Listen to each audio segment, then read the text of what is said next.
In this video, we're going to walk you through a day in the life of a construction project manager.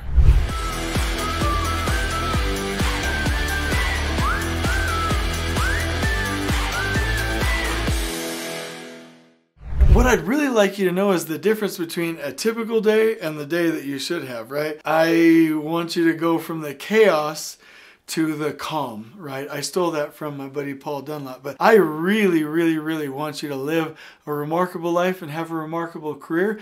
And so there's a specific way to do that, and we're going to show you that now. So you're going to see exactly what a successful day in the life of a PM looks like, and the amount of waste you could be experiencing every week. So in order to counteract that, we'll give you the pattern for success and the two key things that you should never do if you want to maintain that success. You know what I mean?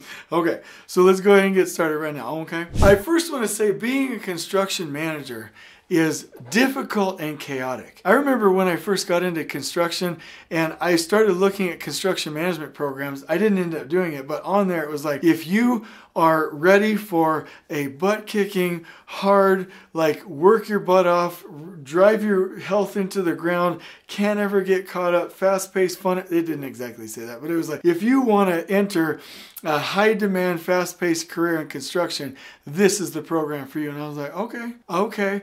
And then when I got in construction, I was like, okay, like this is exactly how they advertise it. It's crazy. It's chaotic. You know what's also chaotic? Is having a YouTube channel without consistent subscribers. So, like, let's just go ahead and start this off on the right foot. I know you want to I see it. Okay, all right, almost. Okay, got it. Like and subscribe. I love it. Great. That's how you create consistency. That's how you create relationships. That's what we're going to show you today. Good job. Thank you for liking and subscribing to this video and this channel. Okay, so let's go. Let's talk about some of the things that you're dealing with. So normally, and I'm just going to be totally straight up with you on this, you're going to get up, barely have time to get up, feel tired, go to work, probably answering phone calls and already being behind the 8 ball, get to work, not be able to do any of your normal morning routine, hit the ground running, find out some massive mistake that happened from the time that you got to the project site to 5 o'clock that morning, start fighting that fire, be inundated with meetings. Then what you're going to do is have back-to-back meetings, so any of the things you need to do in the meetings won't get done. And then you're going to get distracted by a number of different things, owner phone calls, people calling you. Then at the end of the day, by the time everybody's gone home at 4:35, you're going to be left with like literally about 6 hours of work. And then you're going to have to make a decision. Do I win in my career or my family, or do I tank both? That is the normal day in the life of a construction project manager. It's all about fighting fires and it's all about hounding people every day. And so this is your life. You're welcome. Great, you get to do it. You are the chosen few that get to ruin your life and literally work your family into a divorce, tank your health, and rack up so much money and career success that by the time you're able to use it, you don't even have the health to use it, or the time, or the family that you would use it with. You are welcome. This is the world that you're signing up for, a day in the life of a construction project manager. All right, but there is an antidote to this, and I want to open this with a story. Now, this might seem basic, but I do want to say that it's very contextually accurate. I was on a research laboratory with probably the best project manager and project executive anywhere in the world, in my opinion. Now, obviously that's not true to you, but it is to me. Just great guy. I'll even name him Ryan Young and Derek Kirkland. Absolutely amazing leaders. When I was planning the project, I was there before the project manager. When I was planning the project with Derek and the rest of the team, we were addressing the issues, planning the project, creating the schedule. The first thing Ryan did when he was assigned to the project was create a team meeting. And I was like, whoa now, I've been on the project, I should create the meeting. Or, hey, how dare you? I don't know that it's the right time yet, right? I was super judgy. The first thing, he created a team meeting because he knew how to do his job. And what I watched is he immediately started to gather the team. Visually in my mind, I always think of the 4 phases of team development. There's the forming, where people are coming to a project. Then there's the storming, where people don't know where their roles are and they're stepping on each other's toes and there's a lot of conflict. And then there's the norming where everybody starts to rally behind the leader, and then the performing where everybody's heading in the same direction behind the plan. And I was thinking, Ryan really gathered us with that team meeting and got us through those phases of team development. So one of the things that you can do to not live in chaos is to literally spread the load, bring the team together as a cohesive team, and have them monitor and stay at their stations. Create stable and standard systems so that you're not always playing the Moses game. I don't know if you remember that in the Bible, where Moses started answering the questions of all the people. And his father-in-law Jethro said, if you remember the story, "Hey, what thou doest is not good. Thou shalt surely wear away and this people. Appoint judges and lower judges to govern and to answer the questions of the people." So that's a neat little analogy just because it's one that a lot of people know. And so project managers will do that. The superintendent is commissioned, the assistant supers, the assistant PM, the PEs, everyone's commissioned to have their role and to stay at their stations and to manage that role and that station and answer the questions. So the PM can be the leader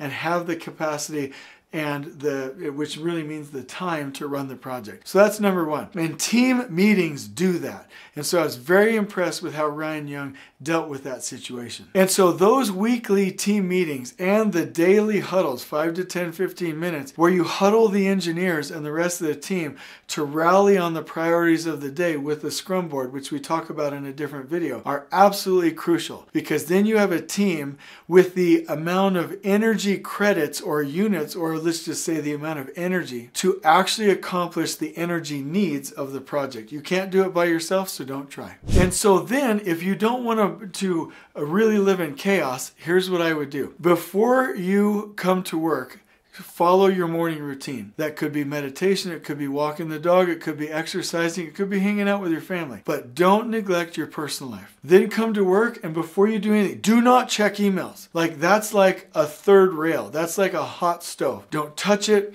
Don't do it. Never check emails first thing.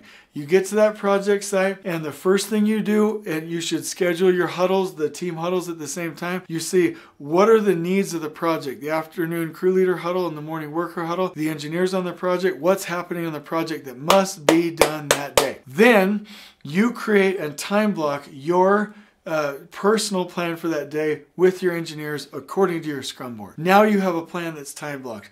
Now you know what you're doing. Now you know a plan to win. Now you can plan in buffers and do things in one piece flow and go home on time in a successful manner. Now, this is the key.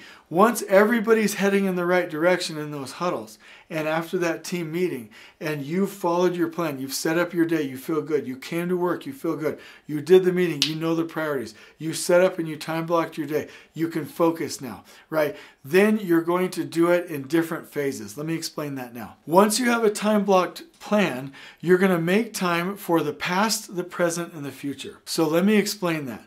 If you're on one project, it's super easy to do this. If you're on multiple projects, it's a little bit harder. So the past, that's following up with anything that should have been done that was delegated. So you're going to want to check out your Scrum board, maybe your Microsoft Teams channel, and your planner, your Microsoft Planner to-do list.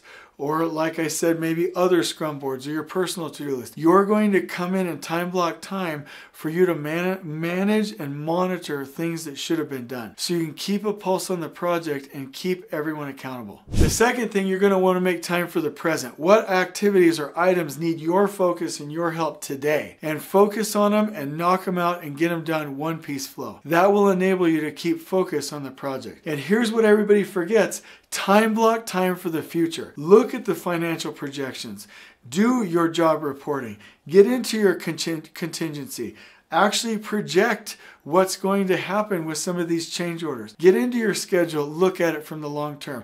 Look at the materials that's coming on the schedule and on the procurement log, and take time as a leader to look into the future, that crystal ball, and to cue things up out ahead. That's how you create flow and prepare work for the field. And I do want to say that seems very generic, but I'm telling you that pattern works. You got to get the team unified, and you got to give yourself time to focus on the past, the present, and the future. If you don't do this, you will never get ahead. If you don't do this, you will always have roadblocks. If you don't do this, your project will start to spiral. If you don't do this, you will have too much work and you will neglect your family. If you don't do this, you will constantly be fighting fires. And so what I want is what's best for you, which is to have a consistent plan. Your role as a project manager, you are no longer a doer. You are a leader. And so you do best when you organize the energy and the efforts of the team and yourself. And so I want to close out with 2 warnings. And I've said it in other videos, and I can't be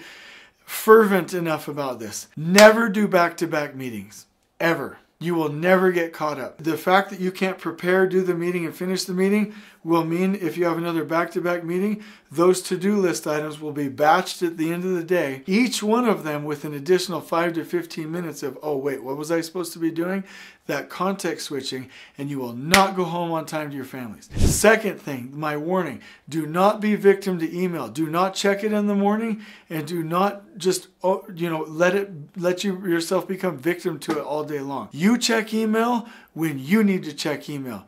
That is there for you. I'll tell you a quick story. There was a guy, this is a true story, there was a guy back in the day out on a ranch, paid for the telephone lines to be run out to his property. Had one of those old-timey telephones. Actually, I don't even think it was dial. I think you called into an operator. He had a visitor and was sharing, hey, yeah, I just got this put in, spent $10,000 on it. We have a phone, great technology. And then the phone rang. And those two were meeting, and the visitor was like, aren't you going to answer that?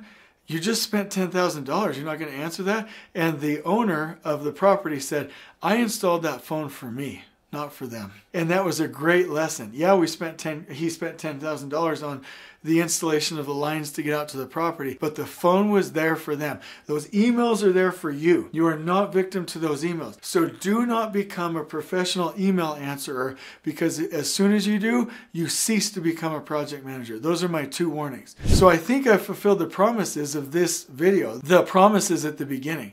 And in the description below, I got another surprise for you. We have made a project manager personal organization planner, and I will give you links to the guides and checklists that you can use to really be effective and successful in your role. I really want you to be successful. You are so needed on these projects. You are the leader. We are counting on you. You must be productive and successful for you to enjoy your role and for the project to go well. I'm with you. I love you. On we go.